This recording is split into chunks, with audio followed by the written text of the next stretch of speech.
हमारी दुनिया में खुशामदीद, स्वागत।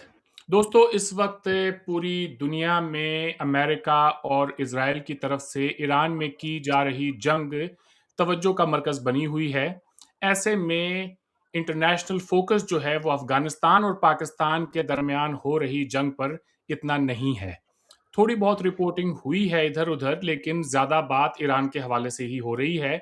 बीते दिनों हमने देखा कि पाकिस्तानी एयरफ़ोर्स की तरफ से काबुल में एक ड्रग रिहैब फैसिलिटी पर स्ट्राइक की गई, जिसके अंदर अफ़गान तालिबान के मुताबिक 400 के करीब लोगों की जानें गईं। यूनाइटेड नेशंस ने इस तादाद को 140 के करीब कहा है। बहरहाल, जो भी हो, बेगुनाहों का कत्ल तो हुआ है और ये जो कॉन्फ्लिक्ट है, अब तकरीबन 1 महीना होने को है इसे।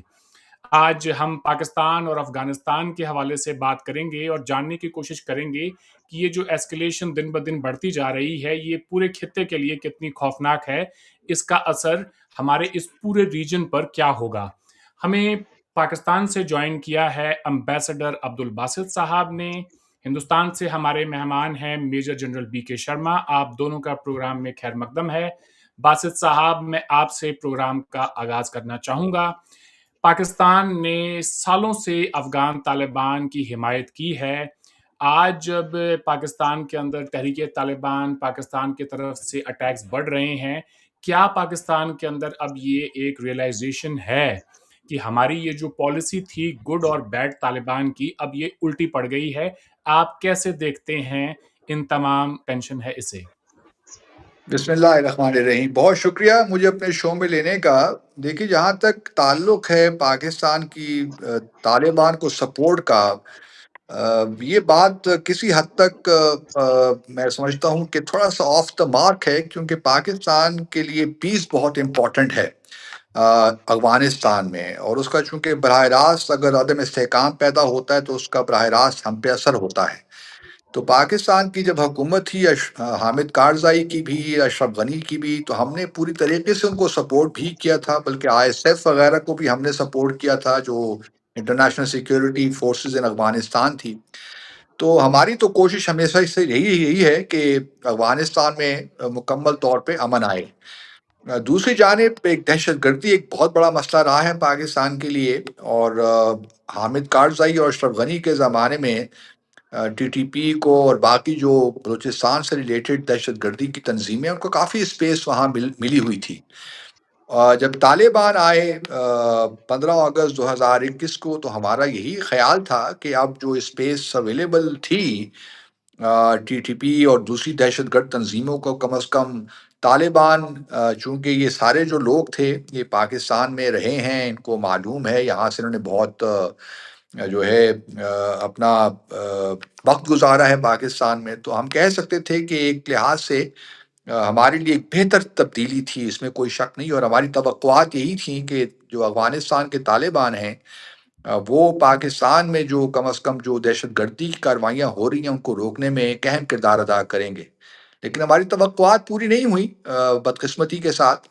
गो कि हमारी जानिब से सफ़ारती कोशिशें रहीं, और अभी भी हम यही चाहते हैं। इस वक़्त आप जानते हैं कि एक पॉज़-सा है, पिछले 26 फरवरी से काफ़ी सूरत-ए-हाल गंभीर रही है। लेकिन हम उम्मीद करते हैं कि अब जो ईद के मौके पे एक पॉज़ है, सीज़-फायर है, उससे फ़ायदा उठाया जाएगा और दोनों ममालिक इन मामलात को डिप्लोमैटिकली हल करने की कोशिश करेंगे। जी, बासित साहब, उम्मीद रखना तो बहुत अच्छी बात है, लेकिन उम्मीद कोई स्ट्रैटेजी नहीं होती है। आप क्या समझते हैं, कहाँ पाकिस्तान से चूक हुई अफ़गान तालिबान के नज़रिए को समझने में? हम तो एक अरसे दराज से कह रहे हैं भाई कि टीटीपी हो या अफ़गान तालिबान हो, इनकी सोच एक ही है। पाकिस्तान क्यों नहीं समझ पाया इतनी सी छोटी सी बात को? नहीं, मेरा नहीं ख़्याल कि इनकी सोच एक ही थी। क्योंकि देखिए, तालिबान जो अफ़गानिस्तान के हैं, वो तो उनको हटाया गया था फ़ोर्स के ज़रिए 9/11 के बाद। और वो जो उनका मुतमए नज़र था या मकसद था, वो तो ख़्याल था उनका कि फ़ॉरेन ऑक्यूपेशन के ख़िलाफ़ वो लड़ रहे हैं। यहाँ पे ये फ़र्क बिल्कुल वाज़ेह होना चाहिए, क्योंकि उनके जो उनकी जद्दोजहद थी, या जो अपनी कार्रवाइयाँ कर रहे थे, वो नेटो, यूएस फ़ोर्सेस के खिलाफ कर रहे थे और उनके ख़्याल में उनकी हुकूमत को वायलेंस के ज़रिए, टेररिज़्म, स्टेट टेररिज़्म के ज़रिए हटाया गया था। लेकिन जहाँ तक टीटीपी का ताल्लुक है, इनका तो बिल्कुल एक दूसरा ही सिलसिला था और अभी भी है। इस वजह से मैं अभी भी थोड़ा बहुत कॉशियस हूँ इन दोनों को यकजा करने में, इन द सेंस के गो कि आइडियोलॉजिकली आप कह सकते हैं कि जो अफ़गानिस्तान के तालिबान हैं, they are beholden to the TTP, क्योंकि टीटीपी ने भी शायद उनकी बहुत मदद की, उनकी जद्दोजहद में। तो आप वो उस तरह क्रैक डाउन उन पे नहीं करना चाहते। लेकिन आई एम श्योर कि जो अफ़गानिस्तान की हुकूमत है, तालिबान की हुकूमत है, नाउ दे फुली रियलाइज़ कि पाकिस्तान में जो दहशतगर्दी की कार्रवाइयाँ हो रही हैं, अब पाकिस्तान का जो पेशेंस है, वो अब उतना नहीं रहा कि हम ये चीज़ें बर्दाश्त कर सकें। इसलिए अब हमने फ़ैसला यही किया है। आपने कहा कि उम्मीद स्ट्रैटेजी नहीं होती, that is correct to a certain extent. इसलिए पाकिस्तान अब going all out against these TTP and other terrorists in Afghanistan. तो अब देखते हैं कि ये जो हमारी एक हमने नई एक पोजीशन ली है, नई स्ट्रैटेजी बनाई है, ये किस हद तक कामयाब होती है। जी, पाकिस्तान की फ़ौजी और सिविलियन हुकूमत जो है, वो तो अब अफ़गान तालिबान के हवाले से बिल्कुल क्लियर हैं। वो ये कह रहे हैं कि ये तो आइडियोलॉजिकल भाई हैं दोनों के दोनों, और अब हमने जो है इनको गुड और बैड तालिबान की तरह इनके अंदर कोई फ़र्क नहीं करना। हमारे नज़दीक ये सारे दहशतगर्द हैं। DG ISPR lieutenant general Ahmed Sharif Chaudhry की जो प्रेस ब्रीफिंग्स हैं, उन्होंने हामिद मीर साहब को कल एक इंटरव्यू दिया। वहाँ भी वो यही बातें कर रहे थे कि एक इल्लेजिटिमेट ये है पूरी गवर्नमेंट अफ़गानिस्तान में, ये बंदूक के ज़ोर पे आए हैं और ये इस्लाम को भी रिप्रेज़ेंट नहीं करते, इस्लामिक वैल्यूज़ को भी ये जो है रिप्रेज़ेंट नहीं करते। पाकिस्तान ने लगातार हिंदुस्तान के ऊपर भी इल्ज़ाम लगाया है कि उनके वेस्टर्न बॉर्डर को डिस्टेबलाइज़ करने में अफ़गान तालिबान और टीटीपी की हिंदुस्तान हिमायत कर रहा है। तो क्या पाकिस्तान के पास कोई ठोस वेरिफाइबल कोई सबूत हैं, या फिर आप ये समझते हैं कि ये महज़ एक रेटरिक है?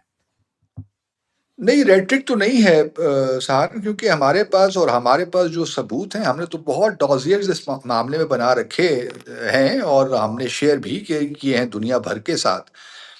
बल्कि कुलभूषण जाधव को पाकिस्तान ही से अरेस्ट किया गया था मार्च 2016 में, जैसा कि आप जानते ही हैं। हमारे पास सबूत तो हैं कि किस तरह भारत ने अफ़गानिस्तान की सरज़मीन को इस्तेमाल किया पाकिस्तान के खिलाफ और अभी तक कर रहा है, फ्रैंकली स्पीकिंग। और मैं समझ सकता हूँ, क्योंकि मामलात इस तरह ही चलते हैं।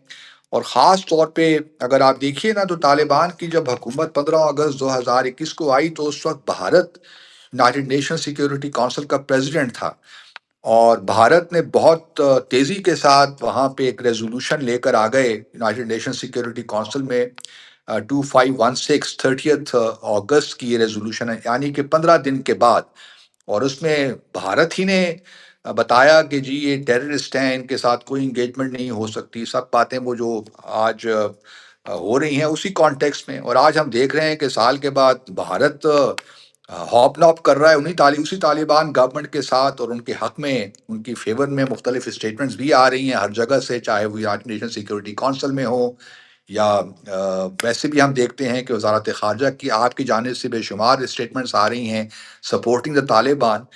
तो ये अब सोचने की बात है कि कौन कहाँ खड़ा है और किसके साथ खड़ा है।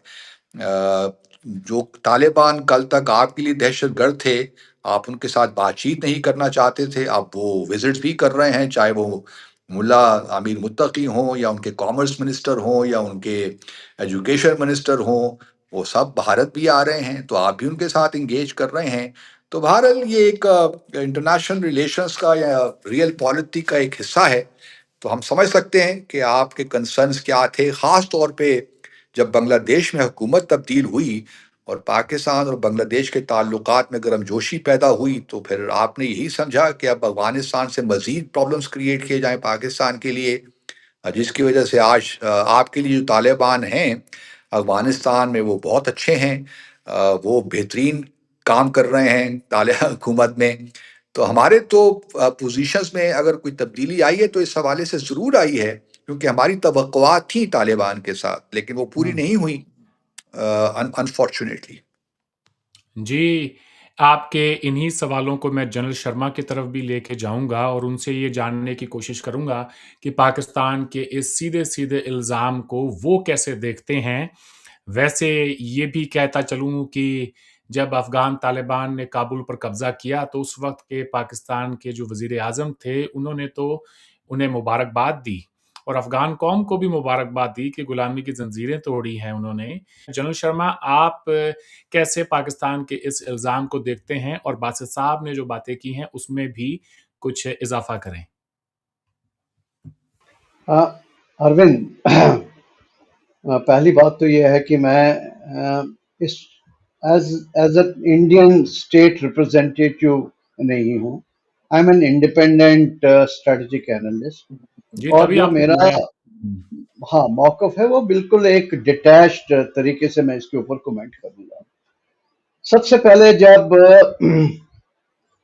तालिबान वापस गवर्नमेंट में आ गए आफ्टर एग्जिट ऑफ अमेरिकन, हमारे जैसे लोगों ने तब ये बताया था कि it is a tactical victory for Pakistan, but it is going to be a strategic dilemma for Pakistan.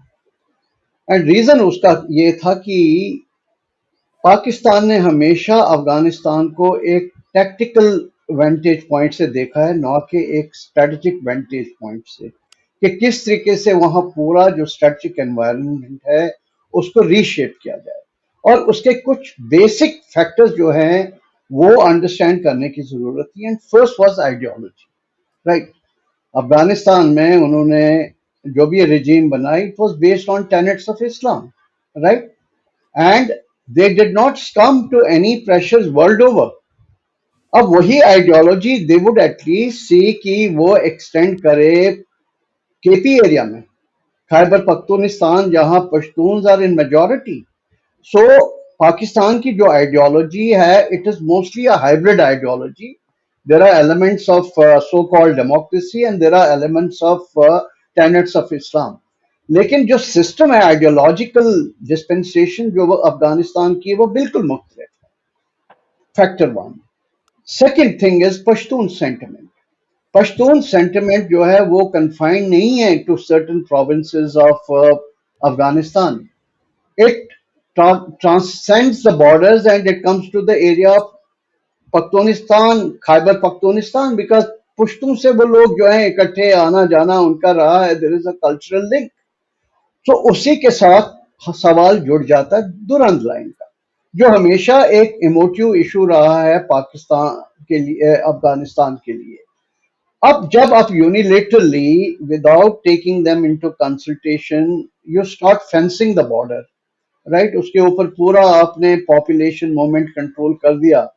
और इवन जब मुल्ला उमर जब वो लीड कर रहे थे तालिबान को, तब भी जनरल बाबर जैसे लोग उनसे गए थे कि इस मसले को आप रिजॉल्व करें, तो उन्होंने बोला ये कौम का मसला है, ये लोया जिरगा के थ्रू ही पश्तून सेंटिमेंट का जो है। तो एक जरूरत थी कॉन्फिडेंस बिल्डिंग मेजर्स की दलाई दुरंद लाइन के ऊपर। तीसरी चीज मैंने ये देखी कि एक फ्लॉड एजम्पशन थी पाकिस्तान के ऊपर, and that is state arrogance, कि हम ही लोगों ने इनको सपोर्ट किया, हकानी नेटवर्क वगैरह। इनकी मजाल कहां से कि हमारी बात न सुने, ये तो डॉटेड लाइन पे इनको साइन करना चाहिए, and whatever policy we dictate to them. देखिए, प्राइड, नेशनल प्राइड बहुत होता है जरूरी, जो बेशक अब जितनी भी उन लोगों की मदद करें, but when it comes to national pride there are certain sensitivities. वो सेंसिटिविटी जो है perhaps Pakistan is not been able to address. और अब मैं ये सोच रहा हूं कि एक और बड़ी मिस्टेक हो रही है, and that is taking this what you call is गजवुल हक, जो है जो ऑपरेशन है, और वो एक काइनेटिक मस्कुलर अप्रोच लेके आप चल रहे हैं। अब आप देखें, अमेरिका जैसी सुपर पावर जो 20 साल तक अफगानिस्तान के अंदर रही, and they had every weapon under the sun, अगर वो उनको डिफीट नहीं कर पाए, और अगर उनको Soviet union with such a super power defeat नहीं कर पाए, तो आप किस तरीके से एक मस्कुलर काइनेटिक अप्रोच को लेके चलेंगे? And you will see that you will be able to douse this fires. So therefore, मेरे हिसाब से at least some people in Pakistan, they need to have a de novo look at their entire Afghan strategy and perhaps go to the drawing board. जहां तक तहरीक तालिबान का सवाल है, मैं बासित साहब से एग्री करता हूँ। They are a proxy of Taliban, because उन्होंने उनकी हेल्प भी किया, और उनका जो आइडियोलॉजिकल ट्विन है तहरीक तालिबान और पाकिस्तान, जो कि ना ही केपी के एरिया बट पूरे पाकिस्तान में वो निजाम मुस्तफा जो है लागू करना चाहते हैं। तो और वो एक तरीके से उनके पास it is a strategic instrument to extract certain concession from Pakistan, because एक एसिमेट्रिक जो है आप नहीं कर सकते, तो दुरंत लाइन के ऊपर या दूसरे बायोलेटरल इश्यूज हैं, it is a pressure point as far as Afghanistan is concerned. अब ये पूरा मैट्रिक्स जो है, this is to be resolve between Afghanistan and Pakistan, Taliban, right. अब बाकी जो इशू आना कि ये रिप्रेजेंटेटिव्स नहीं है, ह्यूमन राइट्स वायलेशन करते हैं, वो तो हमको सब पता था। Taliban 1 was also like that, Taliban 2 is also like that. So, yeah, to bring in new arguments and to leave the core issues unaddressed, the problem is going to persist in perpetuity. जहां तक इंडिया का सवाल है कि India उनको, भाई कल तक तो they were against India, they were your proxies against India. Suddenly ऐसा इंडिया के हाथ में क्या मैजिक बैंड आ गया that in couple of month we been able to turn them against Pakistan? नहीं, हमारे स्ट्रेटेजिक इंटरेस्ट हमेशा अफगानिस्तान के अंदर हैं और रहेंगे। And what are those strategic interest? Basically a stable Afghanistan, so that we have our access to central Asia, right, even to Iran, जो आपका चाबहार, ज़ेरान, दिलाराम, एंड फर्दर एक्सटेंशन। हमारे पाकिस्तान भी तो वही कर रहा है चाइना के साथ मिलके, extension of CPEC into Afghanistan, into central Asia. So it is a strategic space where both sides are competing, and there is a scope for both sides even to collaborate into this. Now, to externalize your own internal problem onto India, which doesn't have state borders with Pakistan, with Afghanistan, ठीक है? वहां के एक दो minister आपके आपके तो रोज चले रहते हैं वहां पे मिनिस्टर। हमारा तो अभी प्रॉपर मिशन भी वही नहीं, एक टेक्निकल मिशन था, उसके थ्रू हमने क्या किया कि जो हमारे प्रोजेक्ट्स थे उनको रिवाइव करने की कोशिश की। 165 करोड़ का I think we have offered them a package deal, and this is exactly not a military equipment और एनीथिंग। ये जो हमारे प्रोजेक्ट वहां पे सिविक एक्शन के प्रोजेक्ट्स थे उनको रिवाइव करने की कोशिश कर रहे हैं। इंडिया यहाँ एंट्री कहां से करेगा? आपका छोटा मोटा तो वहां लंगड़ा सा एक मिशन है, बाकी तो बॉर्डर्स पूरे ईरान की तरफ हैं, अफगानिस्तान की साइड है, सेंट्रल एशिया के साथ है, and they are not pushover state which will permit India to do all kinds of intelligence networks and things like that. So to me, well, to an extent, well, it is a statecraft that कुछ जो आपकी fault lines है वो कहीं हद तक हर country exploit करने की कोशिश करती है, लेकिन to overstate India's role there is actually, it is just an exaggeration of an external propensity in Pakistan rather than resolving their internal issues. Pakistani फ़ौज के तर्जुमान लेफ्टिनेंट जनरल अहमद शरीफ चौधरी ने कहा कि इंडिया ड्रोन सप्लाई कर रहा है अफ़गान तालिबान को। तो जनरल साहब, आप कैसे देखते हैं, इंडिया की अफ़गानिस्तान में कोई फॉर्मल प्रेजेंस तो नहीं है, फिर ग्राउंड रियलिटी में इंडिया टीटीपी जैसे ग्रुप्स को कैसे इन्फ्लुएंस कर सकता है अफ़गानिस्तान के हवाले से? ड्रोन आज कौन नहीं इस्तेमाल कर रहा? आप साहिल कॉरिडोर में जाएं, अल शबाब देखें, बोको हराम देखें, दुनिया की ऐसी कौन सी जो मिलिटेंट ग्रुप है जो ड्रोन इस्तेमाल नहीं करते? They are available off the shelf, ठीक है। आप चाइनीज ड्रोन जो है, आप सिंगापुर में जाएं, वहां आप पूरी दुनिया में आप ऑर्डर कर सकते हैं। तो ड्रोन फैब्रिकेट करना आज कोई बड़ी बात नहीं। आप यूक्रेन के अंदर देखें। सो तालिबान कोई ऐसे छोटे मोटे लोग नहीं, वो लड़ाकू जंगजू लोग हैं। उनके लिए to have very low level drone kind of a capability, जो 20-30 किलोमीटर 1-2 घंटे के एंड्योरेंस, वो हमारे बच्चे भी कर रहे हैं आज। उसको क्या जरूरत है उनको इंडिया और कहां से स्मगल करेगा India at such large scale drones to them? You tell me, कौन सा ऐसा बॉर्डर है जिससे ये कर रहे हैं? अगर ऐसा हो भी रहा है तो उसका कोई एविडेंस होना चाहिए ना भाई। यहां हमने ये कंसाइनमेंट पकड़ी जिसमें इंडियन हैंड था, और ये इनके जो फुटप्रिंट्स हैं कि ये तालिबान इसको इस्तेमाल करते हैं, और कितने ड्रोन उनके पास है। एक अभी उन्होंने ड्रोन अटैक लॉन्च करने की कोशिश की, that was also disrupted by Pakistan. अब तहरीक तालिबान ऑफ पाकिस्तान ने एक एरियल विंग बनाया है, Maybe they will use more and more, but just to attribute this so-called, emerging drone warfare capability of Tehrik-e-Taliban of Pakistan to India, it's a far-fetched argument. जी। Ambassador Basit की तरफ चलते हैं। Ambassador साहब, अगर India Afghanistan के ज़रिए ऑपरेट कर रहा है, तो क्या ये पाकिस्तान के इंटेलिजेंस और बॉर्डर कंट्रोल की सीधी-सीधी नाकामी नहीं है? देखिए, बिल्कुल आप जो नुक्ता उठा रहे हैं, ये कोई आज की बात नहीं है। असल मामला ये है कि ये कोई अभी से शुरू नहीं हुआ। ये भारत अफ़गानिस्तान को काफ़ी अरसे से पाकिस्तान में अदम इस्तेहकाम के लिए इस्तेमाल कर रहा है। चाहे वो हामिद कारज़ई की हुकूमत हो, अशरफ गनी की हो, और अब जो तालिबान की हुकूमत हो। तो ये कोई आज से शुरू नहीं हुआ, इसलिए मैंने शायद अपने शुरू इब्तिदाइये में भी यही कहा था कि कुलभूषण जाधव का पकड़ जाना बलूचिस्तान में, वो इस बात की गमाज़ी करता है। और बिल्कुल हमें ये एविडेंस हमारे पास मौजूद हैं, जो कि हमने शेयर भी किए हैं, अमेरिका के साथ भी किए हैं, बाकी ममालिक के साथ भी किए हैं, यूएन के साथ भी किए हैं।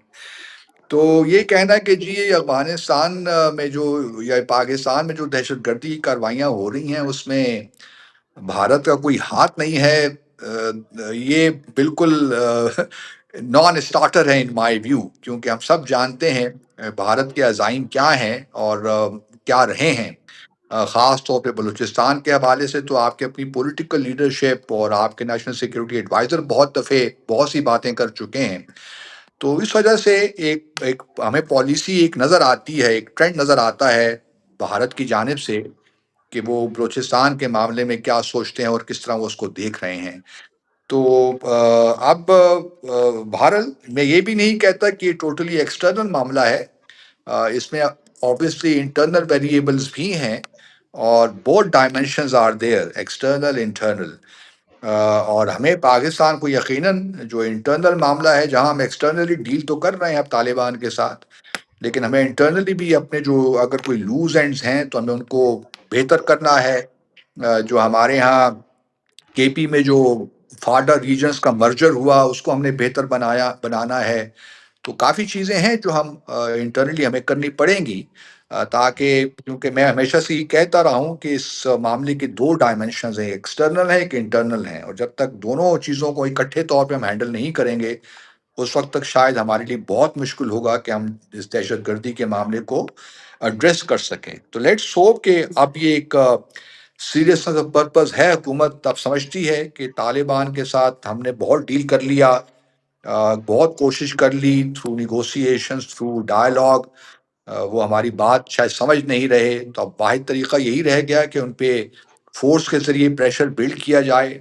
तो हम तो यही करते हैं कि बाकी जो चाइना ख़ास तौर पे उसका एक इम्पॉर्टेंट अहम किरदार है, हमारा एक ट्राइलेटरल मैकेनिज़्म भी अफ़गानिस्तान के साथ मौजूद है, चाइना के साथ। तो हम यही उम्मीद कर सकते हैं कि China would play an important role, और बाकी तुर्की, दोहा, कतर, सऊदी अरेबिया, इनका भी इन्फ्लुएंस है।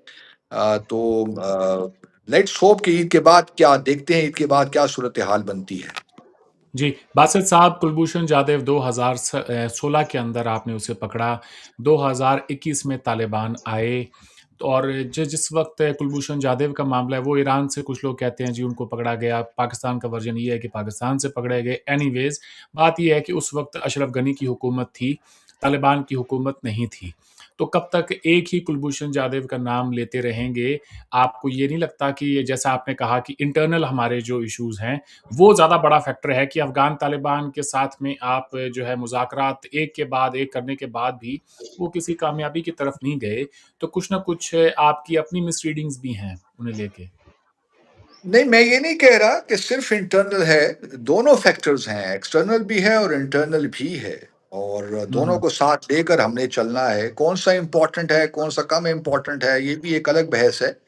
लेकिन हम ये समझते हैं कि, और हमारे पास जिस तरह मैंने पहले कहा, हम ये मामला कई बार बहुत सी जगहों पे उठा चुके हैं, बल्कि यूएन की रिपोर्ट भी अगर आप देख लिए, तो उसमें भी बड़े वाज़ेह तौर पे लिखा है, जो रिसेंट हाल ही में आई है, कि अफ़गानिस्तान में दहशतगर्दी को सेफ हेवन्स वहाँ दहशतगर्दों को मौजूद हैं, उन पे उनको उनके लिए अवेलेबल हैं, और बाकी ममालिक में और पाकिस्तान में ख़ास तौर पे दहशतगर्दी कार्रवाइयाँ करते हैं, तो यूएन ने भी पाकिस्तान के मौक़िफ़ की तायीद की है और बाकी दुनिया भी कर रही है। अभी आप रिसेंटली देखिए, अमेरिका की जानिब से भी बहुत सी स्टेटमेंट्स आई हैं, बाकी यूरोपियन यूनियन की जानिब से भी स्टेटमेंट्स आई हैं। तो स्टेटमेंट्स तो पाकिस्तान के मौक़िफ़ की तायीद हो रही है हर जगह कि तालिबान को जो है अपनी जो सरज़मीन है, वो दहशतगर्दी के लिए इस्तेमाल नहीं होने देना चाहिए। तो हम यही कह सकते हैं कि Taliban they must revisit their position विज़-vis पाकिस्तान, और जब तक वो अपनी पोज़ीशन को रिविज़िट नहीं करेंगे और इस बात को यकीनी नहीं बनाएँगे कि पाकिस्तान के खिलाफ जो दहशतगर्दी वहाँ से हो रही है वो नहीं रुके, तो उस वक़्त तक मैं नहीं समझता कि पाकिस्तान इस बार कोई फ्लेक्सिबिलिटी दिखाने वाला है। We will go all out against those camps in Afghanistan and make sure कि वो पाकिस्तान में दहशतगर्दी कार्रवाइयाँ ना करें। Enough is enough from our perspective. जी, पाकिस्तान का जो मौक़िफ़ है, उसकी तायीद होना मैं नहीं समझता कोई बड़ी बात है। अफ़गान तालिबान को लेके तो पूरी दुनिया में एक ही कंसेंसस है कि भाई वो जो है ह्यूमन राइट्स के हवाले से ले लें या फिर उनका जो माज़ी है, उन सब को देखते हुए मेरा नहीं ख़्याल कि कोई उनके लिए हिमायत रखता भी होगा थोड़ी बहुत। शायद यही वजह है कि किसी ने उन्हें तस्लीम भी नहीं किया अब तक। मैं चाहता हूँ कि ये जो ब्लेम गेम से हट के थोड़ी-सी नहीं, रशिया ने तस्लीम कर लिया है। रशिया रशिया ने वो तस्लीम कर वो लिया है। मजबूरियाँ हैं अपनी। अब देख लें रशिया इस वक़्त दुनिया के साथ में और कॉम्पिटिशन है यूक्रेन की वज़ह से। और तो और जिस तरीके से भारत की जानिब से उनकी सपोर्ट में स्टेटमेंट्स आ रही हैं, हमें तो लगता है कि आपने भी तस्लीम कर लिया है। वेल सेड बासित साहब, ये अच्छा आपने गोल जो है दागा है। मैं चाहूँगा कि जनरल शर्मा से इस पर भी कोई बात उनकी भी कोई राय जो है वो लूँ और उसके साथ-साथ जनरल शर्मा एक बहुत ही अहम सवाल, स्ट्रैटेजिक पॉइंट ऑफ व्यू से, क्या पाकिस्तान में इंस्टेबिलिटी इंडिया के लिए फ़ायदेमंद है या पूरे रीजन के लिए इंक्लूडिंग कश्मीर एक बहुत बड़ा खतरा बन सकती है? इसका भी जवाब दीजिएगा। जी। देखिए, जहाँ तक कि कुलभूषण जाधव वगैरह का ताल्लुक है, अ, मैं इस बहस में नहीं पढ़ना चाहता उनको कहाँ से उठाया और क्यों उठाया, उनका क्या रोल था, बिकॉज मेरे पास कोई डायरेक्ट एक्सेस नहीं है टू रिफ्यूट अ एलिगेशन और to reinforce something. Spycraft is as old as human civilisation. ये कोई नई बात नहीं है कि एक कंट्री के स्पाई दूसरी कंट्री में ऑपरेट नहीं करते। पता नहीं अमेरिका कितने स्पाई जो है पाकिस्तान के अंदर ऑपरेट कर रहे हैं, ठीक है। पता नहीं चाइना के कितने स्पाइज हैं जो पाकिस्तान के अंदर ऑपरेट कर रहे हैं। After all, from where are they getting intelligence about Pakistan, right? So इसी तरीके से at least I was a battalion commander at the line of control on Poonch. पता नहीं कितने सारे जो इन्फिल्ट्रेटिंग ग्रुप्स हैं वो आए, पकड़े गए इंडिया में, और वो सारा पूरी दुनिया के पास उसका एविडेंस है, राइट? सो वो इस लेवल पे हम आके कि एक बंदे को हमने पकड़ा और उसकी वजह से हम पूरा एडिफिस बनाएं एक आर्ग्यूमेंट का। मैं जो इसको डीपली अगर मैं फिलोसफिकल लेवल पे देखूं तो पाकिस्तान के अंदर एक डॉक्ट्रिन ऑफ इक्विवेलेंस जो है दे ट्राइंग टू क्रिएट। जैसे इंडिया कई डिकेड से क्रॉस बॉर्डर टेररिज्म की बात कर रहा है कश्मीर के अंदर, यही एक equivalence you want to create to counter that argument of India कि नहीं आप भी क्रॉस बॉर्डर टेररिज्म कर रहे हैं। It's a tit for tat kind of a policy. Maybe our evidence is far more heavy and weighty vis-a-vis Pakistan. That's a separate story. The issue comes about कि ये जो mental maps हमारे हैं इनसे हम कब उभर के आएंगे, निकलेंगे। फॉर एग्जाम्पल, अगर जैसे everybody was looking at stability in Afghanistan, a normal Pakistan, उधर से टैपी आएगी, तुर्कमेनिस्तान से गैस आएगी, वो इंडिया में पहुंचेगी, पाकिस्तान को ट्रांजिट फीस मिलेगी, आईपीआई होगी, ईरान पाकिस्तान पाइपलाइन, उससे भी बेनिफिट होगा। उसके बाद जो है सी पैक जो है खासकर पाकिस्तान के लिए बहुत जरूरी था, China Pakistan economic corridor, $62 billion entry into the Arabian sea, right, multimodal connectivity.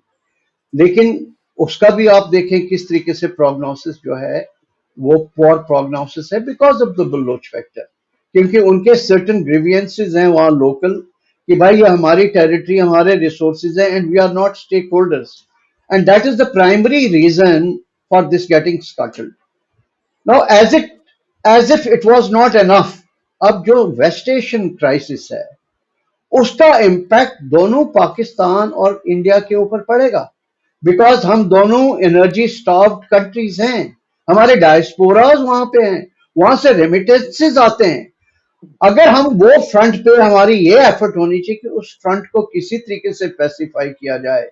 अगर हम साउथ एशिया के अंदर दुरान लाइन के ऊपर एक और फ्रंट खोलते हैं, and Iran is unstable as it is, you know. And there are other factors which are coming up in Iran now. What Americans are doing, they're throwing up the Azeri factor, they're throwing up the Kurd factor.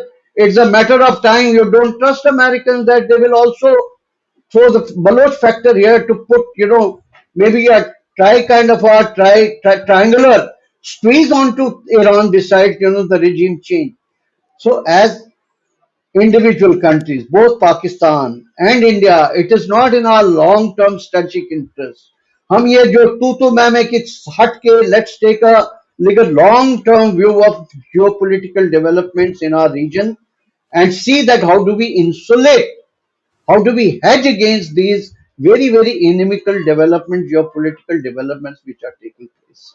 और इसके ऊपर at least track 2 level के ऊपर बासित साहब जैसे लोग जो India को बहुत अच्छे तरीके से जानते हैं, कई इंडिया के जो लोग हैं बहुत अच्छे तरीके से पाकिस्तान को जानते हैं, एटलीस्ट बैक डोर पे take a stock of the things, otherwise it's a loose loose paradigm today. सही है जी जी। No let's Basit have sahab views of Basit sahab on this. या बासित साहब प्लीज क्या कहेंगे आप इस पर? देखिए, जहाँ तक वेस्ट एशिया का ताल्लुक है और ईरान और अमेरिका इसराइल की जंग है, उसमें तो Pakistan is playing a very very important role. बल्कि परसों ही रियाद में जो मीटिंग हुई थी उसमें पाकिस्तान को भी इनवाइट किया गया था। We are playing an important role to bridge the gaps between the Gulf countries and Iran।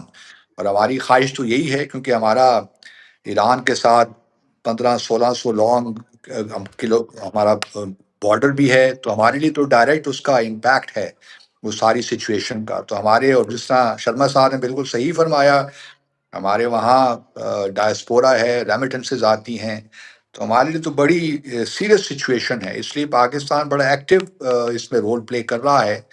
और but things are quite difficult at the moment. जहाँ तक पाकिस्तान और भारत का ताल्लुक है, देखिए मैं ज़ाती तौर पे तो हमेशा ये ख्वाहिश रखता रहा हूँ कि भारत और पाकिस्तान के ताल्लुकात जो हैं वो एक अच्छी ट्रेजेक्ट्री पे चलें, नॉर्मलाइज हों, हम अच्छे हमसायों की तरह रहें। लेकिन आप जानते हैं सहारन कि मैं हमेशा ये भी कहता रहा हूँ कि हमने बहुत सी अप्रोचेज़ अपनाई हैं माजी में। 76 सालों में बहुत कुछ हमने लड़ाइयाँ भी लड़ी, हमने टॉक्स भी की, हमने कॉन्फिडेंस बिल्डिंग मेजर्स भी अपनाए, तकरीबन तमाम अप्रोचेज़ हमने करके देख ली। लेकिन हम वही we come back to square one unfortunately. और क्या ये वजह है आज कि हमारे दरमियान ये ट्रस्ट डेफिसिट क्यों है इतना? वो इसलिए उसकी हिस्टोरिकल है ना रीजंस। अगर देखिए 1948 में जम्मू और कश्मीर का मसला ना होता, यूनाइटेड नेशन सिक्योरिटी काउंसिल के तहत मसाइल हल, कश्मीर का मसला हल हो जाता, तो जो बाद में प्रॉब्लम्स ऐड हुए वो ना होते। फिर 65 की वॉर ना होती, और बहुत से 71 भी शायद ना होता। तो बहुत से इश्यूज हैं जो जिसका सारा ताल्लुक जम्मू और कश्मीर से है। आज अगर भारत ने इलीगली और यूनिलैटरली इंडस वाटर ट्रीटी को भी सस्पेंड किया हुआ है या बेंच में रखा हुआ है, तो ये भी भारत को देखना चाहिए कि उसने जो इक्वेशन है पाकिस्तान और भारत की, उसको मजीद मुश्किल बना दिया है। अगर भारत ने यूनिलैटरली 370 और 35A को कॉन्स्टिट्यूशन से निकाल कर उसमें अमेंडमेंट्स कर लिए हैं, तो भारत ने कश्मीर की इक्वेशन को मजीद मुश्किल बना दिया है। तो तमाम ये जो मसाइल हैं, अब ये ट्रैक 2 से तो हल होने वाले नहीं हैं। जहाँ तक मेरी थोड़ा बहुत तजुर्बा है सफारतकारी में, मेरा ख्याल ये है, और मैं इसको लिख भी चुका हूँ, इसके बारे में बहुत दफ़ा कह भी चुका हूँ, कि पाकिस्तान और भारत को अब ज़रूरत है कि बैक चैनल पे दोनों ममालिक इंगेज हों और अप फ्रंट सिर्फ दो इशू से बात करें, जम्मू और कश्मीर और दहशतगर्दी, और इन पे बात करें और उनका कोई हल निकालें। क्योंकि अगर इस तरह ही हम लोग इन्हीं चक्रों में पड़ते रहे कि ट्रैक 2 क्या है और कॉन्फिडेंस बिल्डिंग मेजर्स क्या हैं, मैं आपको यकीन दिलाता हूँ कि जो ट्रस्ट डेफिसिट है ये कभी खत्म नहीं होगा। ये हम 5-6 जनरेशन और इस तरह ही गुजार देंगे और मामला ठीक नहीं होंगे। कि मेरे अभी भी राय यही है कि जम्मू और Kashmir is the core dispute. आज अगर भारत उसको हल करने के लिए तैयार हो जाए, फ्लेक्सिबिलिटी शो करे, तो बाकी तमाम मसाइल खुद ब खुद हल हो जाएंगे। I can assure you that. क्योंकि जो मिसट्रस्ट है वहीं से जन्म लिया हुआ है उसने, और जब तक वो मसला सेटल नहीं होगा उस वक्त तक मैं नहीं समझता कोई भी आप प्रोसेस उठा के देख लीजिए माजी में भी। बल्कि हमने देखिए 2006 में जॉइंट एंटी टेररिज्म मैकेनिज्म भी बनाया था, फ्रेमवर्क बना लिया था, लेकिन वो भी 2-3 मीटिंग के बाद कोलैप्स हो गया। अभी आप देखिए पहलगाम के वाक़े के बाद पाकिस्तान ने इंटरनेशनल और बायलैटरल इन्वेस्टिगेशंस भी ऑफर की भारत को, और भारत से कहा कि एविडेंस हमारे साथ शेयर कीजिए, लेकिन भारत ने फैसला किया कि हमने पाकिस्तान पे अटैक कर देना है। तो ये वो बातें हैं जिससे मैं समझता हूँ कि आज भी मौका है और चीज़ों को आइसोलेशन में नहीं देखा जा सकता। शर्मा साहब की डिज़ायर की मैं बड़ी कदर करता हूँ, रिस्पेक्ट करता हूँ, लेकिन मैं जो डील करता रहा हूँ भारत के साथ, मेरा तजुर्बा तो यही कहता है कि अब अप फ्रंट दो ही इश्यूज हैं बुनियादी तौर पे, जम्मू और कश्मीर और दहशतगर्दी। दहशतगर्दी में हमारे बड़े सीरियस कंसर्न्स हैं वीज़ा वी इंडिया। तो let's talk on these issues up front. कोई फॉर्मल निगोशिएशंस की माजी में भी देखिए ना, बैक चैनल चलता रहा है 2004 से ऑनवर्ड्स, उसमें कुछ चीज़ें आगे भी बढ़ी। तो वही वाहिद तरीका है इस बाहमी जो एक बेतमादी की फ़ज़ा है इसको ख़त्म करने के लिए। जी, बासित साहब, आपकी बातों से बहुत सारे लोग इत्तेफ़ाक रखेंगे, लेकिन जम्मू-कश्मीर के हवाले से मेरा नहीं ख़्याल कि इंडिया के अंदर भी कोई एपेटाइट है, कोई नई पेशरफ़्त के लिए। हाँ, काउंटर टेररिज़्म के हवाले से मैं ये समझता हूँ कि इंडिया और पाकिस्तान के दरमियान एक रियल इंटेलिजेंस कोऑपरेशन मुमकिन है। ये सिर्फ़ एक ख़याली बात नहीं है। आप क्या समझते हैं जनरल शर्मा, क्या ये मुमकिन है? देखें, आज के ज़माने में when we talking about globalisation, जो मतलब ये जो द कार्टोग्राफिक जो मेमोरीज हैं, उनको we can't overplay these cartographic memories. I mean it is a non starter की जो जम्मू एंड कश्मीर भी कि उसका कोई बॉर्डर हो चुके, या कोई by use of force you can change borders, या कोई इंदर इतना इंटरनल जो है अपराइजिंग हो जाएगा कश्मीर में कि वहां से मिलिट्री फोर्स आ जाए, यहाँ अपराइजिंग हो जाए, एंड देन यू हैव जिसको बोलते हैं liberation of so called Kashmir. All these are not in the realms of possibility, and this should not also be on the drawing board. Yes, you recognize this as a contentious issue and find practical ways of dealing with it. And the essence of it is कि आप strategic trust कैसे build करते हैं दोनों countries के बीच में, and हम किस तरीके से एक ऐसा माहौल बनाएं ताकि जो पीपल टू पीपल कांटेक्ट है between the two geographies, that is actually restored. बात तो आने जाने की है ना। यूरोप ने इतने साल लड़ते रहे, आज क्यों है उनका एक वीजा के ऊपर पूरे कंट्रीज में जाते? We don't need rocket science to address these issues. These are emotional issues, you need a political resolve, and we were heading in that direction. We were heading in that direction. आखिर trade के points हमने इतने खोल दिए थे, buses चल रही थी, ट्रेन चल रही थी, वीजा रिजीम लिबरलाइज की थी, फिर कुछ ऐसे ट्रिगर्स हुए बीच में, and there are forces there. It was in their interest to sort of to flare up those kind of issues, and we understand कि वो क्यों, किसके इंटरेस्ट में ये है कि ये जो हॉस्टिलिटी पाकिस्तान और इंडिया के बीच में बरकरार है, which is that constituency which is the direct beneficiary of that. I will not say who is that. There is a narrative as far as Pakistan is concerned that it directly suits their military establishment to remain in that status of elitism.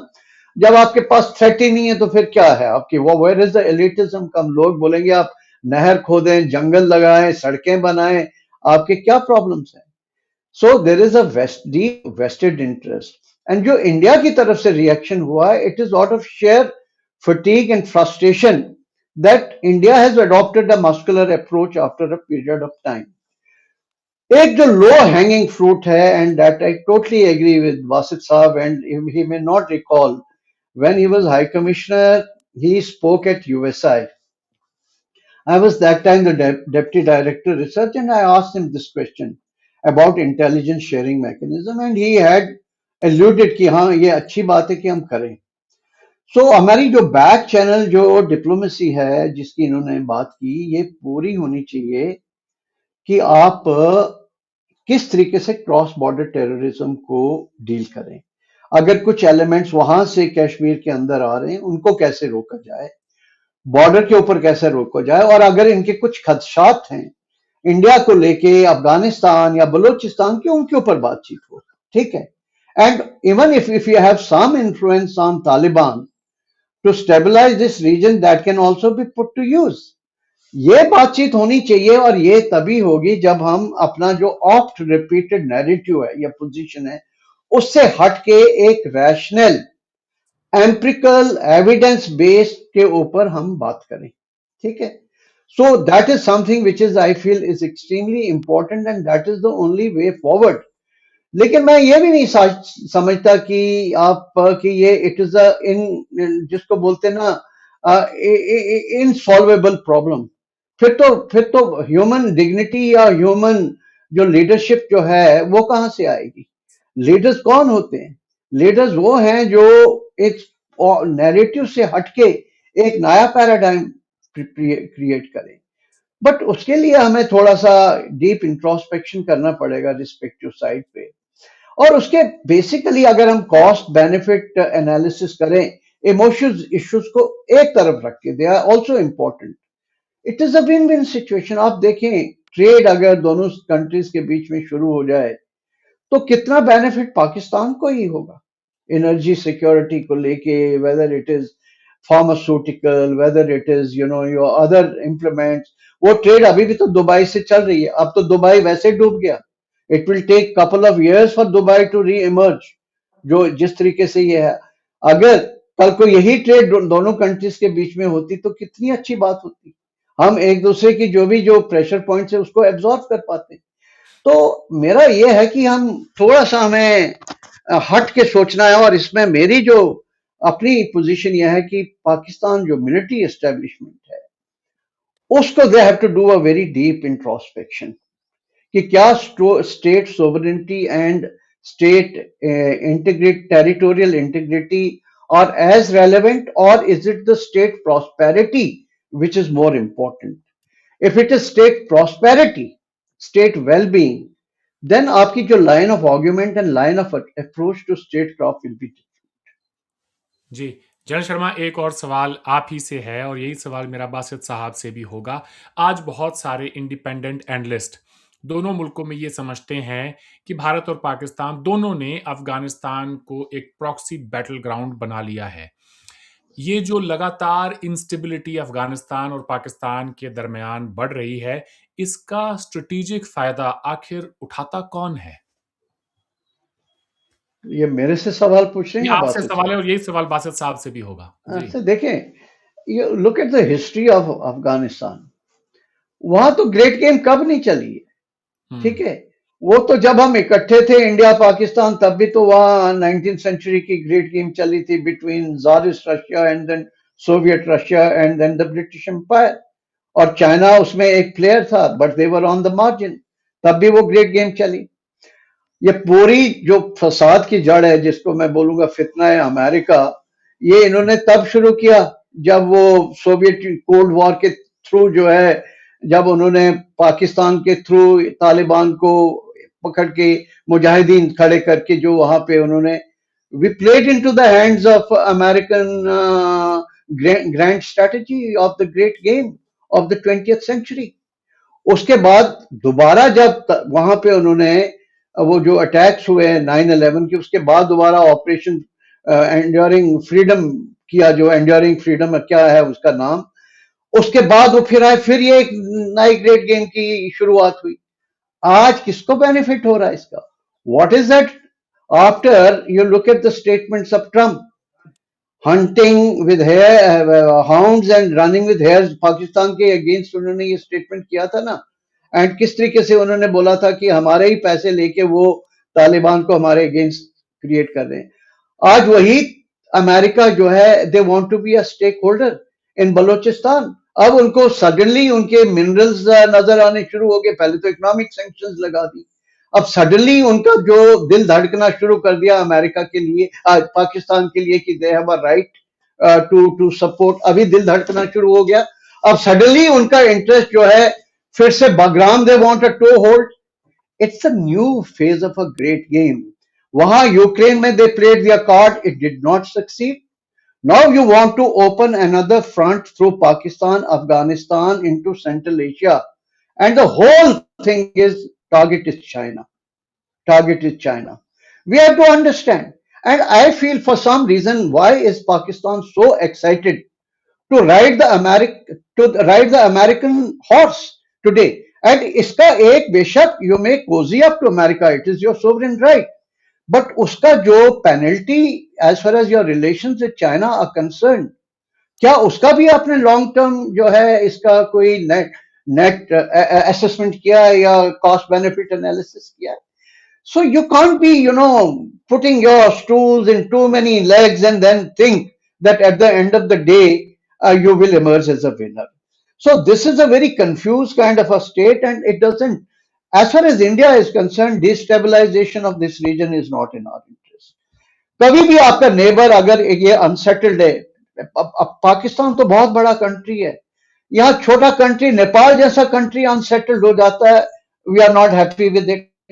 Sri Lanka unsettled ho jata, we are not. How can we see a totally chaotic Pakistan and we think that it is in our long-term strategic interest? No, it is not.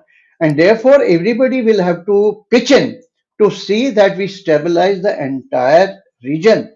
And core of that is, of course, जो SAARC का भी जो इशा, अगर India और पाकिस्तान के relations stabilise होते हैं, so SARC can also be revived. So I think we have to, both sides have to deeply introspect and find a new format to deal with each other. बहुत खूब। बासित साहब, आपसे भी यही सवाल है कि ये पाकिस्तान और अफगानिस्तान बॉर्डर पर जो इस वक्त कार्रवाई हो रही है, इसका स्ट्रेटेजिक फायदा आखिर उठाता कौन है साहब? देखिए, 2-3 बातें हैं। एक तो शर्मा साहब ने यूरोपियन कंट्रीज़ का ज़िक्र भी किया, लेकिन ये बात याद रहे कि सेकंड वर्ल्ड वॉर के बाद पहले जो डिस्प्यूट्स हैं उनको ख़त्म किया गया। उसके बाद फिर एक प्रोसेस शुरू हुआ कम्युनिटी बिल्डिंग का। तो पहली शर्त तो ये है कि आप जो मेजर डिस्प्यूट्स हैं उनको आप ख़त्म करेंगे तो खुद ब खुद एक ऐसी एनवायरनमेंट तैयार हो जाएगी जहाँ पे आप कोऑपरेशन को एक इर्रिवर्सिबल ट्रैजेक्टरी पे लेकर जा सकते हैं। दूसरी बात शर्मा साहब ने और पाकिस्तान में आर्मी की भी कही। ये भी याद रहे कि वो पाकिस्तान के आर्मी चीफ ही थे प्रेसिडेंट जनरल परवेज़ मुशर्रफ, जिन्होंने कश्मीर पे एक नया फार्मूला पेश कर दिया और उस पे बातचीत भी होती रही बैक चैनल पे। तो ये बात कहना कि जी पाकिस्तान के आर्म्ड फोर्सेस शायद नहीं चाहते भारत के साथ ताल्लुकात को ठीक करना, मेरे ख्याल में किसी हद तक मुनासिब नहीं है, क्योंकि ये तो आर्मी के लोग ही पाकिस्तान में पुश करते रहे सारे प्रोसेस को। जहाँ तक अफगानिस्तान की बात है कि इससे फ़ायदा कौन उठा रहा है या पाकिस्तान अफगानिस्तान के दरमियान अगर कशीदगी है, टेंशन है, तो किसको फ़ायदा हो रहा है? मेरे ख्याल में कॉन्स्पिरेसी थीरीज तो बहुत आपको मिल जाएंगी किसको फ़ायदा होता है। यकीनन मेरे हिसाब से जहाँ अमेरिका के भी इस रीजन में इंटरेस्ट हैं, बल्कि जब उन्होंने 29 फरवरी 2020 को तालिबान के साथ दोहा एग्रीमेंट किया, तो वहाँ से निकलना तो अपनी फ़ौजें तो विड्रॉ करना चाहते थे, लेकिन मैं हमेशा से यही कहता रहा हूँ कि वो कभी इस इलाके को छोड़ के नहीं जाएंगे, क्योंकि इवेंचुअली चाइना उनका मेन हरीफ है, कंपेटिटर है, और वो उनकी अपनी प्रेजेंस यहाँ पे हर सूरत में रखेंगे, चाहे वो अफगानिस्तान हो, सेंट्रल एशिया हो, और वो इस इलाके में कहीं ना कहीं अपने आप को उनकी प्रेजेंस ज़रूरी है टू काउंटर चाइना। अब किसको फ़ायदा हो रहा है, नुकसान तो बहरहाल हमारा ही हो रहा है, फ़ायदा तो दूर की बात है। लेकिन ये है कि नुकसान तो हमारा ही है, अगर ये कशीदगी बढ़ती है, उसमें यकीनन पाकिस्तान को भी नुकसान है, इस पूरे खित्ते को नुकसान है, इससे तो कोई बहस नहीं है। लेकिन सवाल यही पैदा होता, और मैं अभी तक अपनी इस बात पे कायम हूँ, मेरा जो आर्गुमेंट है बुनियादी, जहाँ से मैंने बात शुरू की थी, कि अगर जनूबी एशिया को आगे बढ़ना है, तो अब ये more of the same would not work in my view. ये कॉस्मेटिक्स जो हैं, कॉस्मेटिक चीज़ें जो हम करते रहे हैं माज़ी में, इससे काम नहीं होगा। शर्मा साहब कहते हैं कि सिर्फ़ टेररिज़्म पे और काउंटर टेररिज़्म पे बात की जाए। ये भी आप कर लें, लेकिन मेरा अपना ख़्याल यही है कि जब तक जम्मू और कश्मीर का तनाज़ा हल नहीं होता पाकिस्तान और भारत के दरमियान, उस वक़्त तक कोई गुंजाइश नहीं है कि हम, आप इसे कह सकते हैं कि मैं इमोशनल हूँ, मैं बहुत हॉकिश हूँ, लेकिन मैं ये अपने बात अपने तजुर्बे से कह रहा हूँ। और जो रियलिटीज़ हैं पाकिस्तान और भारत के दरमियान, मुझे भी पौने 4 साल भारत में रहने का मौका मिला, तो मैं ये बात बड़े वसूख के साथ कह सकता हूँ कि जो एक म्यूचुअल हॉस्टिलिटी है, म्यूचुअल मिसट्रस्ट है, इसको जब तक आप दूर नहीं करेंगे, और वो दूर इसी तरीके से हो सकता है। अब अगर भारत ये कहे कि जी हमने तो अब कॉन्स्टिट्यूशन अमेंडमेंट्स कर लिए हैं एक तरफा, अब तो कश्मीर पे कुछ नहीं हो सकता, हम तो मैप तब्दील करने की बात ही नहीं कर रहे। अगर आप लोग समझते हैं कि कश्मीरी आपके हक में है, तो वल्ला आप हमारा आज़ाद कश्मीर भी ले लीजिएगा और गिलगित बल्तिस्तान भी ले लीजिएगा, हमें तो कोई एतराज़ नहीं है। हम तो सिर्फ ये चाहते हैं उनको उनका डेमोक्रेटिक हक दे दें आप, और वो तय कर लें कि पाकिस्तान के साथ रहना चाहते हैं कि भारत के साथ। अगर कश्मीरी खुश हैं आपके साथ, तो हमें कोई एतराज़ नहीं होगा, हम आज़ाद जम्मू और कश्मीर भी आपको दे देंगे। लेकिन पहले आप अगर डेमोक्रेटिकली इसको हल करना चाहते हैं, तो यही भाई तरीका है। और भी चीज़ें सूरतें हो पैदा हो सकती हैं, प्रोवाइडेड के there is willingness on the part of India to discuss this issue, talk on this issue in a meaningful manner, rather than prevaricating or procrastination. उससे अब काम नहीं होगा मेरे ख्याल में, वरना ये इस तरह ही चलता रहेगा। आपको भी नुकसान होगा, हमें भी नुकसान होगा यकीनन, लेकिन इससे पीस और स्टेबिलिटी इस खित्ते में नहीं आ सकेगी। Can I just intervene here just very briefly? See, I totally respect जो इन्होंने democratization की, democracy की बात की. My only argument is, आप देखिए कौन सी पार्टीज जो हैं जम्मू एंड कश्मीर में पावर में हैं. कभी भी बीजेपी को वहां एक सीट भी नहीं मिली जम्मू एंड कश्मीर में. अगर वो इतना वहां जेरी मॉनिटरिंग करते, तो वहां बीजेपी को क्यों एक सीट भी नहीं मिली कश्मीर के अंदर? Which are the parties which are forming government there? Either it is PDP or it is National Conference. Those are regional parties, cadre-based parties. अब आप पाकिस्तान की बात करें, सॉरी, पाक ऑक्यूपाइड कश्मीर की बात करें, वहां एक भी रीजनल पार्टीज नहीं. आप मुझे एक रीजनल पार्टी का नाम दें. आप पीटीआई एक है, वहां पे पीपीपी, ये दोनों पार्टीज के बीच में जो है, या तीसरी पार्टी वहां पे अपनी जो है पीपीपी है. रीजनल पार्टीज को तो कभी वहां जन्म लेने ही नहीं दिया वहां पे. So it is also relative term कि अगर ये सोचते हैं कि नहीं डेमोक्रेसी दें, तो ऐसा कुछ भी नहीं है कि वहां इलेक्शंस नहीं हो रहे और वहां लोग 70% तक, 67% तक टर्न आउट रहा है इलेक्शन में. अपनी गवर्नमेंट बना, ठीक है. Today there is a constitutional discussion in India कि भाई लेफ्टिनेंट गवर्नर वहां क्या कर रहे हैं, ठीक है, जब वहां पे एक लोकली इलेक्टेड गवर्नमेंट है. और क्यों ये पूरी पावर्स जो है वहां पे चीफ मिनिस्टर को नहीं दी जा रही? That's a constitutional issue, and within India, there are many people who are supporting of restoring the entire statehood. So it cuts both ways, this argument. जी। अच्छा, मैं आखिर में ये कहूँगा कि जम्मू कश्मीर का तनाज़ा भी यहीं रहेगा। हमारे दरमियान ये जो लाइन ऑफ कंट्रोल है, ये भी कहीं नहीं जा रही। लेकिन इतना तय है कि दोनों तरफ के अवाम ने अपनी रोज़ी-रोटी कमानी है और अपनी ज़िंदगी बसर करनी है। अब ये जो एरा है जिसमें हम दाखिल हो चुके हैं, ये जो ईरान में जंग हो रही है और जिस तरह से इज़राइल ने ईरान की जो गैस और ऑयल जो फैसिलिटीज़ है, उन्हें टारगेट किया है, तो उसके बाद में कंसर्न तो है, वो सीधा-सीधा लोगों की जो रोटी है, उसके ऊपर आ गया है। ना गैस मिलेगी, ना तेल होगा, तो मईशत कैसे चलेगी? ऐसे में एक ऐसे माहौल में अगर हम जो है कोई फैसला नहीं कर सकते कि हाँ यार, अब बात हमारी अपनी रोटी पर भी आ गई है। ये जो पोस्ट ईरान वॉर का जो एरा होगा, रेस्ट एश्योर्ड कि वो ग्लोबल जो ऑयल प्राइसेस थे, गैस के प्राइसेस थे, जो इस कॉन्फ्लिक्ट के पहले थे, वो सालों तक नहीं लौटने वाले अपने नॉर्मल स्टेट पे। तो ऐसे में हमारे दरमियान जो गैस पाइपलाइन के पहले के जो मुआहदे थे, क्या हमारी हुकूमतें, क्या हमारे हुक्मरान अवाम का सोचकर कोई पॉजिटिव फैसला ले सकते हैं? बासित साहब, पहले आप। देखिए अरविंद, हर चीज इस पैमाने से नहीं देखी जाती।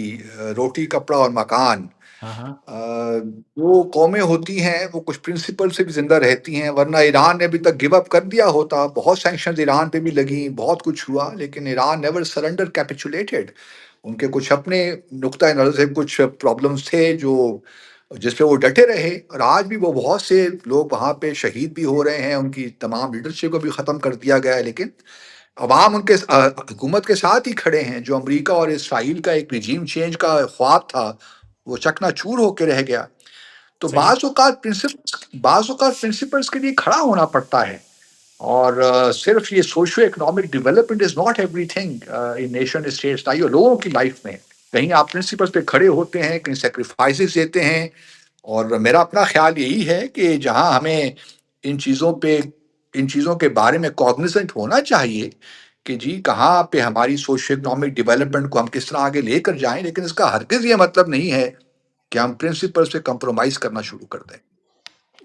वो प्रिंसिपल्स ही किस काम के कि जब आप लोगों को रोटी ही नहीं दे पा रहे हैं। मैं तो ये कहूँगा कि ये जो जब जंग खत्म होगी ईरान वाली, उसके बाद ये दुनिया इस हद तक तब्दील हो जाएगी कि एक ग्लोबल उसके रिसेशन की तरफ हम जा रहे होंगे। आप जनरल शर्मा, आपके थॉट्स? जी, अच्छा, बासित सी साहब कुछ कहना चाह रहे थे, मैं प्लीज़। मैं मैं सिर्फ ये कहना ए चाहता ए हूँ ए कि ईरान हुँ, ईरान की जो वॉर है, इसका अंजाम क्या होता है, उस पे बहुत सी चीज़ों का इन्हिसार है। क्या आया ईरान में जो एक सिस्टम इस वक़्त है 1979 के बाद, क्या वो कोलैप्स हो जाता है? तो ये एक बहुत बड़ी बात होगी। पूरा जो वेस्ट एशिया में सिक्योरिटी आर्किटेक्चर है, वो एक डिफरेंट तरीके से इवॉल्व होगा। अगर रिजीम वहाँ सर्वाइव कर जाती है, तो एक आपको नई सूरत हाल का सामना करना पड़ेगा। उससे और मज़ीद कॉम्प्लिकेशंस ही पैदा होंगी दोनों साइड से। तो मैं आपसे बिल्कुल एग्री करता हूँ कि पोस्ट ईरान वॉर पे बहुत सी चीज़ों का जो है बहुत सी चीज़ें मुंसलिक हैं उसके इस वॉर के अंजाम से। तो हुँ, हमारी तो दुआ यही है, दुआ तो अब बहुत हम कर भी चुके, लेकिन कोई हुँ, ऐसी खैर की सूरत हाल पैदा हो जिससे वेस्ट एशिया में कम अज़ कम फ़लस्तीन का मामला है, उसकी जानिब भी लोग तवज्जो रखें, क्योंकि गज़ा में जो कुछ हुआ पिछले 2-3 साल में वो भी हमने ट्रू। देखा। फ़लस्तीन का मसला हल हो, ताकि वेस्ट एशिया में भी जो है एक पायदार अमन की जानिब राह इख्तियार की जाए। जी, बिल्कुल ऐसा ही है। इस जंग के ख़त्म होने पर बहुत सारे डायमेंशंस जो हैं वो चेंज हो जाएँगे।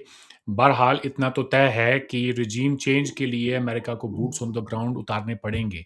अगर ये जो गुरिल्ला फ़ोर्स जिस तरह की ईरान की एसिमेट्रिक वॉरफेयर में इस वक़्त मुब्तला है, अगर हारते नहीं हैं तो इनके लिए ये जीत ही मानी ही जाएगी। अगर बिल्कुल। रिजीम चेंज नहीं हो सकती है, तो वो इनके लिए जीत ही होगी। एक रेगुलर आर्मी जब लड़ती है, उसके लिए बड़ा इम्पोर्टेंट होता है कि वो win for them is considered a win. अगर टेरिटरी नहीं ऑक्यूपाई कर पाते, that is considered a loss. लेकिन ईरान के मामले में ऐसा नहीं है। जनरल शर्मा, आपके थॉट्स? मैं ये कहना चाहता हूँ कि सबसे पहले हमें ये देखना है कि हमारा जो नेशनल सिक्योरिटी का क्या पर्पस होता है। The fundamental purpose of national security is the well being of our citizens. True. ठीक है, प्रॉस्पेरिटी ऑफ आवर सिटीजन। और उसमें ठीक है, आपके इमोशनल इश्यूज हैं, आपके ideological issues, they also very important. अब मैं ये कहना चाहता हूँ कि अगर today the biggest problem to Pakistan's national security is from terrorism, right. Casualty figures आप देखें, सिविलियंस या मिलिट्री जो है, इतनी कितनी लड़ाइयों में इतनी कैजुअलिटी जो भारत के साथ, इंडिया के साथ लड़ाई हुई नहीं हुई है इतनी, जितनी ये internal security. Therefore terrorism, cross border terrorism is their number one priority, and that is our primary concern. So this should be one key area of our back channel diplomacy. One, we दोनों countries ने बहुत अच्छा सबूत दिया. आप सिंदूर में देखें, बाकी कंट्रीज तो इतने महीनों से लड़ते जा रहे हैं, कोई उनके पास सोल्यूशन नहीं है. लेकिन हमने 4 दिन में जो भी होना था उसके बाद both countries have shown maturity and we were able to get off ramp, right? Next issue is क्या हम ये sustain कर सकते हैं? आप look at the status of Pakistan's economy today. They have very big challenges that हमारे लिए भी we can't say कि we are a 4 trillion economy. We have so many mouths to feed. 1.41 billion people. आप human resource index of India का देखें. So for us also there is a challenge and it will get exacerbated if your energy security if it hits us on our knuckles. So therefore these are the issues. Issues इसमें साथ में जो grey rhino events आगे आने वाली हैं आपकी. Transition हम कैसे करते हैं टूवर्ड्स ग्रीन सिक्योरिटी, इकोलॉजी को कैसे मेंटेन करते हैं. हम दोनों के जो रिवर सिस्टम पूरा है पाकिस्तान के अंदर जितने रिवर्स आते हैं उन ग्लेशियर्स का क्या हाल है, वाटर सिक्योरिटी का क्या प्रॉब्लम है, ठीक है, क्लाइमेट चेंज का क्या प्रॉब्लम है, लोकस का क्या प्रॉब्लम है. पैंडेमिक में आप देखें, I mean we were not, हमने अपने kids and kin we have lost, right. कल को खुदा न खास्ता अल्लाह ना करे दूसरा एक अगर वेव आ गया पैंडेमिक का, उस तरीके से कैसे क्या करना हमने. So there is a whole ocean before us to explore together, provided we are able to liberate ourselves for something which is easily reconcilable. अगर ज्योग्राफी हम नहीं चेंज करते तो फिर कॉन्फिडेंस बिल्डिंग मेजर्स करें, take a step by step approach. And I agree with Basit sahab, I think ये track 2 वगैरह से काम नहीं चलना है, ये हमारे ये टीवी चैनल्स पे या यूट्यूब पे. It's a hard core back channel diplomacy and that's the way forward. जी, इसी तरह की गुफ्तगू मैं चाह रहा था कि आज हमारे जो नाज़रीन हैं उन्हें सुनने को मिले. इतना तो तय है कि दुनिया के हालात तेज़ी से ख़राब हो रहे हैं और आने वाले वक़्त में हमें इसका जो असर है वो भी देखने को मिलेगा. जब हमारी अपनी जेबों पे इसका असर होगा, हमारे अपने घर के अंदर खाना बनाने वाली गैस तक नहीं होगी, गाड़ियों में अगर तेल नहीं होगा. ये जो इल्ज़ाम तराशी और रिटेलिएशन का सिलसिला इन दिनों चल पड़ा है, इसके असरात बहुत ही खतरनाक साबित हो सकते हैं और ये पूरा रीजन एक कॉन्फ्लिक्ट की तरफ बढ़ रहा है बड़ी तेज़ी से, अगर हमारे हुक्मरानों ने कोई अगर इस वक़्त जो है होश के नाखून नहीं लिए तो. आज आप दोनों ने वक़्त दिया, आपका बहुत-बहुत शुक्रिया. आपसे फिर बात होगी. खुदा हाफ़िज़. Thank you very much. Thank you, thanks. Thank you very much. Thank you very much, Sharma Saab. Thank Allah you, Hafiz. Basit Saab. Wonderful being with you. Same Take here. care. Same here. Allah Hafiz. Take care. Bye bye. Thank you. हाफ़िज़.